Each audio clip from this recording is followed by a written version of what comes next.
जयत्काराय परमेश्वरी परमेश्वराज्ञा परमेश्वरप्रीत्यर्थं शिवशिवशोभने मुहूर्ते अत्यब्रह्मणाः द्विभरार्थे नवीनेश्वरनामधेय अनुराधानक्षत्रे नीलावतीनाम्न्याः पूर्णनक्षत्रे धनुश्रीनाम्न्याः सृष्टानक्षत्रे हंसानाम्न्याः शिवगोत्रोद्भवस्य महानक्षत्रे कुमारनामस्य स्वाधीनक्षत्रे मकराशीनाम्न्याः पूर्णनक्षत्रे मोहनराम नामस्य गुणभूषणनक्षत्रे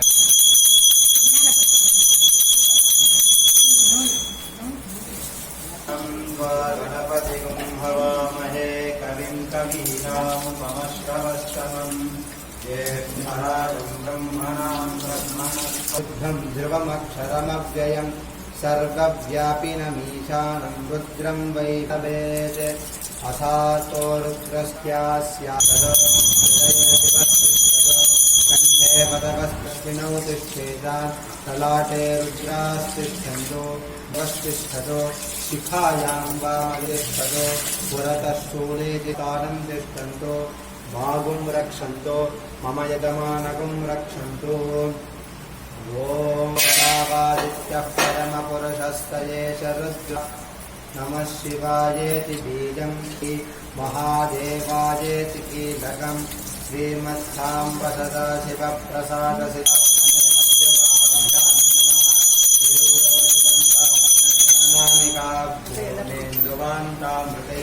ेन्दुवान्तामृतैपुरमेकमेकमनितं विश्वानुवाकां जपन् ये दीक्षितसिद्धं च मे जन्ता च मे दत्ता च मे यात इषः शिवतमा शिवं बभूवते धनुः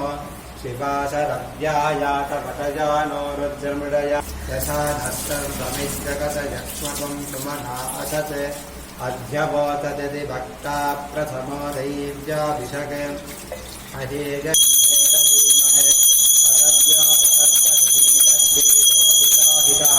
सहस्राय मीदुषे असो ये अस्य सत्त्वानो हस्त इतपः पराता भगवो वप शितेर्यशल्यानां घोषायाक्रन्दयते पत्तीनां पतये नमो नमः कृत्स्नवीताय तावते सत्त्वनां पतये नमः नमः सहमानाय निर्व्याधिन आव्याधिनीनां पतये नमो नमः ककुबाय निसंगिने वेत्तेनानां पतये नमो नमो निसंगिने इषुधिमते तस्कराणां पतये नमो नमो वञ्चते परिवञ्चते ताजूनां पतये नमो नमो निचेरवे परिचरायारण्यानां पतये नमो नमः श्रिकाविद्यो जिगागुं सद्योमुष्णतां पतये नमो नमो सिमद्यो नक्रन्दरद्यप्रकृन्तानां पतये नमो नमः नमो नम आयच्छद्यो विदृदद्धद्यो नमो नमोत्यद्यो विद्यद्यो नमो नम आसीनेभ्यश्चर्यानेभ्यस्तवो नमो नमः तपद्यो जाग्रद्यश्च वो नमो नमः व्याधिनीभ्य विविध्यन्तेभ्यश्च वो नमो नमः उगनाभ्यस्त्रगं हतेभ्यश्च वो नमो नमो गृच्छेभ्य गृत्सपदेभ्यश्च वो नमो नमो भ्राते गणेभ्य गणपतिभ्यश्च वो नमो नमो देभ्यश्च वो नमो नमः सङ्गहेभ्यश्च वो नमो नमः सूर्यायत सरस्यायत नपाढ्यायत वैकुण्ठायत भज्यायत नप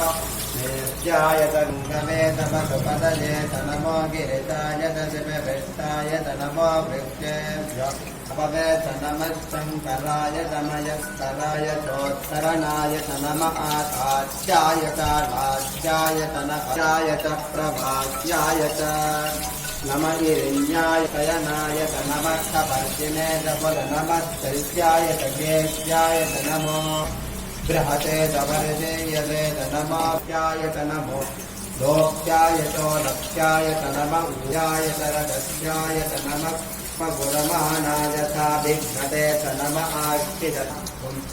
हृदयेभ्यो नमो विक्षीणकेभ्यो नमो अन्धसस्पते दरिद्रं नीलनां पशूनां माभेर्मारो माधेरुद्धविवासनो शिवा विश्वाहवेशजी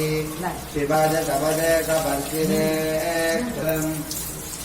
गडानारद्रामते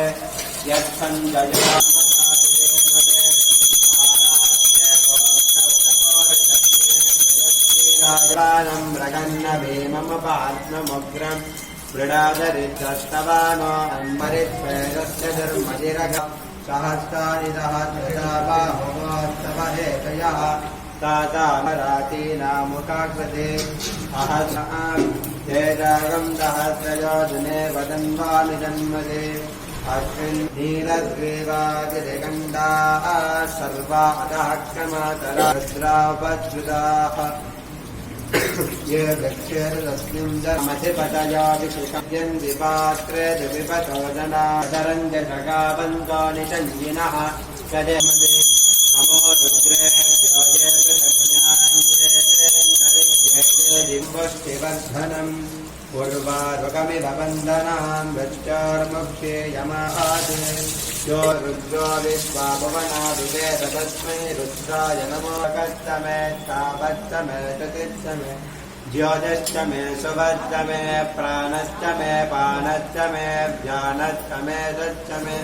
चित्तञ्च महादीशञ्च मे वाक्च मे वनश्च मे तक्तश्च मे श्रोत्रञ्च मे तत् मे जरासम आत्मा च मे तनोश्च मे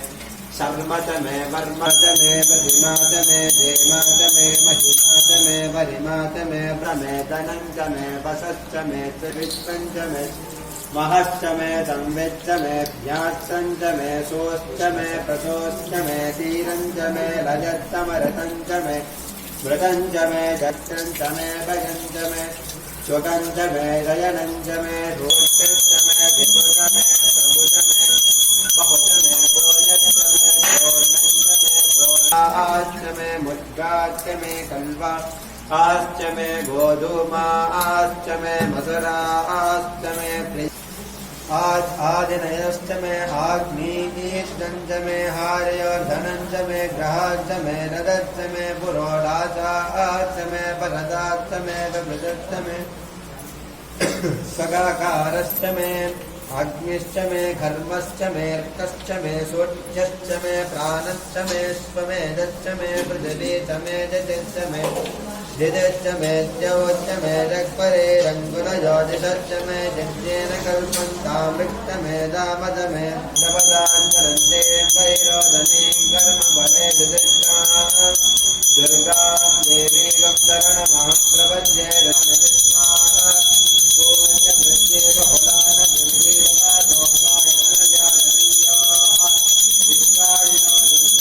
मनसश्चित्तेदं भूतं भक्ष्यं च गुप्यते मनयज्ञपतिं दधते विशदाग्नेवागिज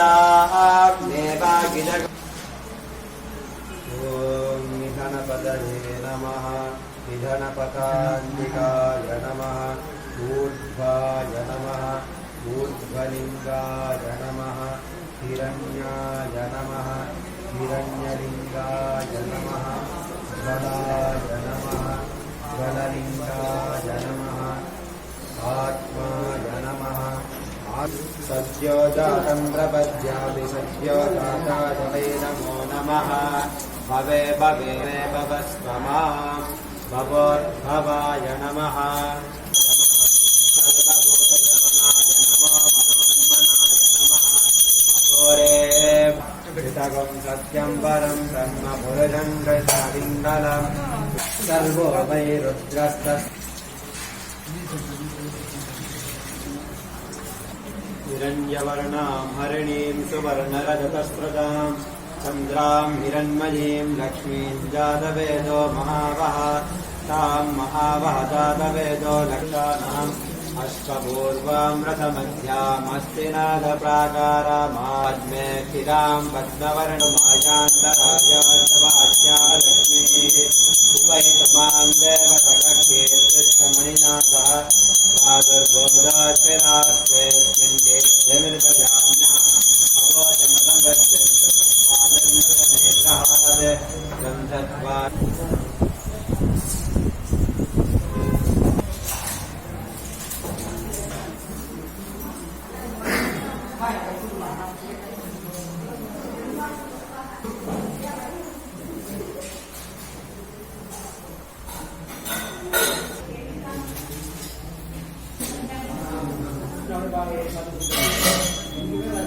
இப்போ பிரசாதம் மட்டும் தூக்கி போட்டாங்க அப்போ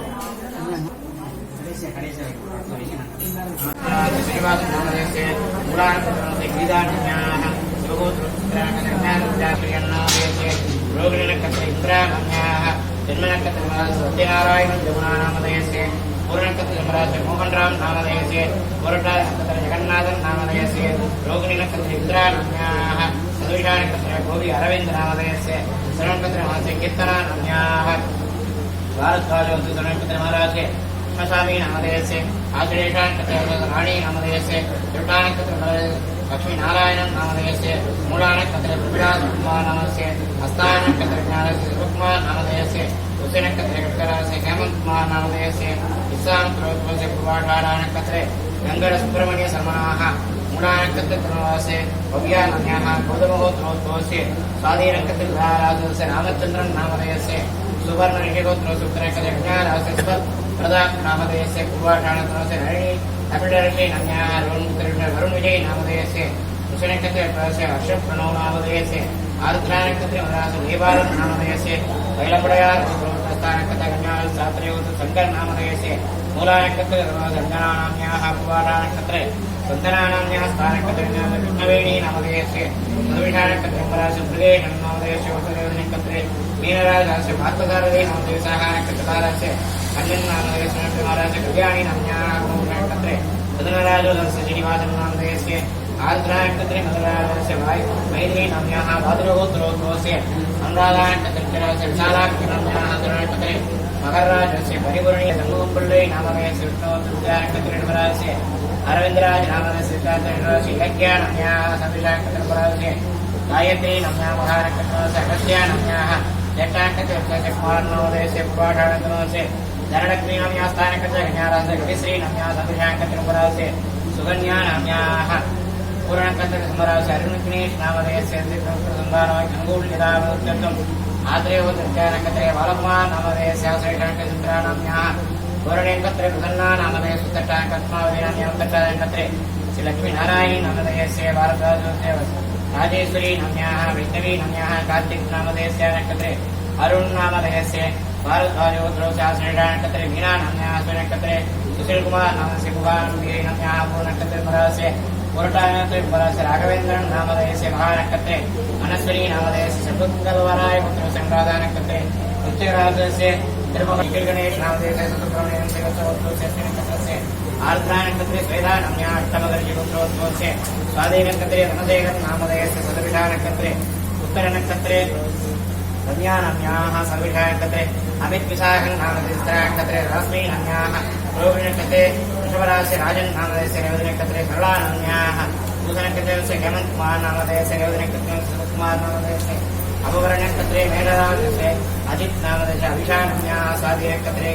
अश्विकादीक्षे आश्लेषा नक्षत्रे शिवन सन्मुखम नामधेयस्य रेवती नक्षत्रे सत्यवती नाम्याः क्रिया नक्षत्रस्य तारकेश्वरेन्द्र नामधेयस्य पुरनक्षत्र सुमराजस्य मृगेशा नक्षत्रे दिनेश नामधेयस्य नक्षत्रे जयलक्ष्मी नाम्याः आत्रेयगोत्रोस्य पुरनक्षत्रस्य मोनिश नामस्य शर्विणी नाम्याः ललिता नाम्याः पुरनक्षत्रस्य आत्रेय उत्तरा नक्षत्रे बालचंद्रन नामधेयस्य विशाखा नक्षत्रे वैष्णवी नाम्याः विशालाक्षी रामसुब्रह्मण्यम नामधेयस्य भारद्वाजस्य नक्षत्राय महादेवाय महाभूत्रे शिवाय महाभूम महेश्वराय महाभूम संभवे महाभूम विनायकिने महाभूम शशिशेखराय महावामदेवाय महा दुर्गाक्षाय महाभद्रे महा निरलोकिताय महाशंकराय महाशुभवर्णे महा यज्वाग्ने महावल्लभाय महा शिवविट्टाय महाबिहानादाय महा श्रीकंठाय महाभक्तवत्सलाय महावाय महा सर्वाय महाधर्मवेदाय महागंडाय महा शिवाप्रियाय महापुराय महाभद्रे महा अमारये महाधराजनसुल्तानाय महा तांगराय महा प्रशांताय महावल्लभाय महा अस्मोदुग्रहाय महा सामवशप्रियाय महा सर्वयाय महा त्रिमूर्तये महा अनिकराय महा सर्वज्ञान महा परमात्मने महा समसूर्याग्नि भोजनाय महा भासांगराय नामनादिदाय महा निरंजनाय महा करुणाय महा स्वयं सिद्धाय महा सिद्धाय महा तेजाप्रबलाय महा वरदाय महा भक्तवांजनाय महा नैवेद्यसोदाय महा सच्चिदानंदग्रहाय महा ज्ञानी महा दयायुधाय महा कांदाय महा ब्रह्मदेववच्चिदाय महा प्रमथदैत्यभयदाय महा श्रीगंधाय महा त्वदेश्वराय महा रमाचिदाय महा विदये महा नागराज यज्ञोपवीताय नमः स्वतन्त्राय नमः अग्रण्ये नमः वीराय नमः वागीकाय नमः सिद्धिदायकाय नमः दूतागुप्तप्रियाय नमः व्यक्तमूर्तये नमः अद्भुतमूर्तिपदये नमः शैलेन्द्र गणदोक्षके गणदोक्षकमानदाय नमः लावण्यदाय नमः सुतमन्पद विग्रहाय नमः समस्त जगदाधाराय नमः आयने नमः पूज्यवाहनाय नमः भक्ताय नमः भक्ताय नमः प्रसन्नात्मने नमः धर्मसिद्धि प्रदायकाय नमः श्री विशाला गुरुप्रिया समेत विश्वनाथ स्वामी नमः नानाप्रकारनिवेदयामि पापां पुष्पं पुष्पवान् भजावान् पुष्पान् भवति तदेवं वेद योपामायतनं वेद आयतनवान् भवति आयतनवान् भवति योऽग्नेरायतनं वेद आयतनवान् भवति आपो वा अग्नेरायतनम् आयतनवान् भवति एवं वेद योपामायतनं वेद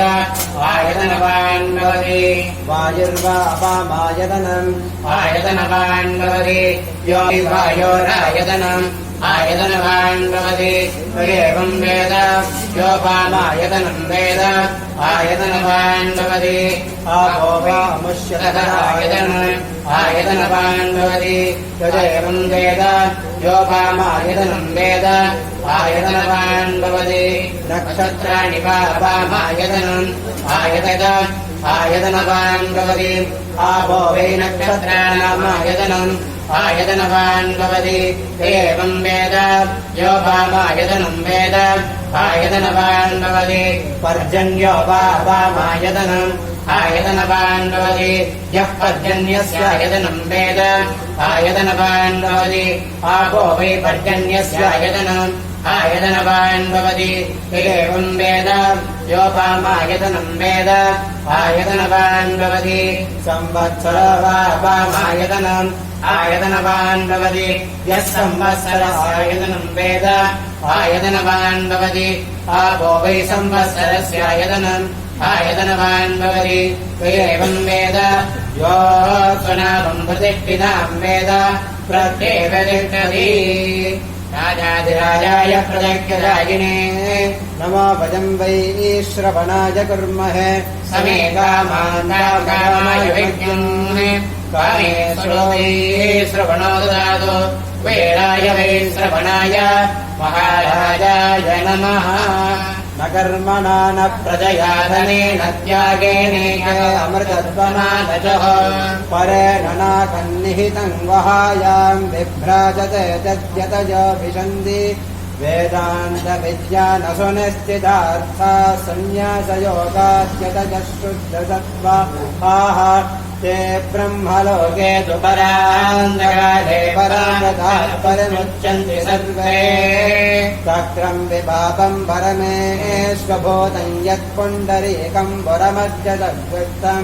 तत्रापि चक्रं गगनं विशाखस्तस्मिन् यदन्तस्तदपासितव्यम् यो वेदादौ स्वरप्रोक्तो वेदान्तेन प्रतिष्ठितः तस्य प्रकटने यस्य परस्य महेश्वरः सालाकम्बिकासमेत अधिकानन्दमूर्तये महादेवाय वेदोत्तरं समर्पयामि।